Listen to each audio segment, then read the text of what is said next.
Well, hello and welcome to glennzb TV, the show that puts glennzb up your Periscope. Sorry for any of you who may have tuned in and got a little false start there. The internet. That's a good excuse, isn't it? You just say, the internet. That's why most things go wrong these days. Anyway, we're back with you now. For those of you watching this on YouTube or from the Facebook link, you've probably got no idea what I'm talking about. So let's get straight into something else you might not understand that Trump is causing in the world, specifically in Arizona. He's been campaigning in Arizona this weekend, and coincidentally, or is it, they're having a massive heat wave. So I'm just wondering, is there a direct relation between the hot air coming out of there, and now, before you know it, they're predicting 50 degrees plus. That's Celsius, by the way, Americans. The temperature rating that everybody else in the world uses.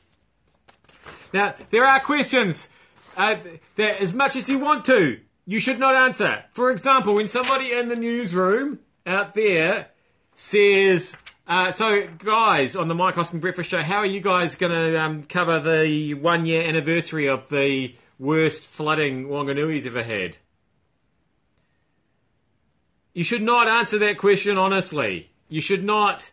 You should just do what I do and just pretend you didn't even hear the question. And move on with your life. And I think that's advice that can be applied to many different facets of that whole situation there. Interestingly, the family of the English MP who was stabbed and shot to death last week, they've gone camping in her honour because they loved to camp. So this is the way they've shown their respect for her. They went on a family camping trip. And it made me wonder, when I die,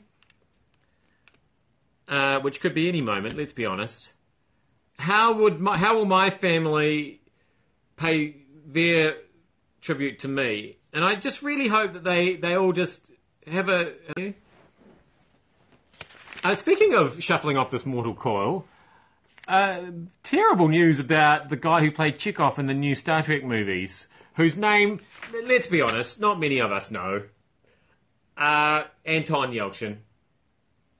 And I know it sounded like I just said that off the top of my head, but in actual fact, I just flipped the camera around. You can see that there are some TVs up there that I'm looking at.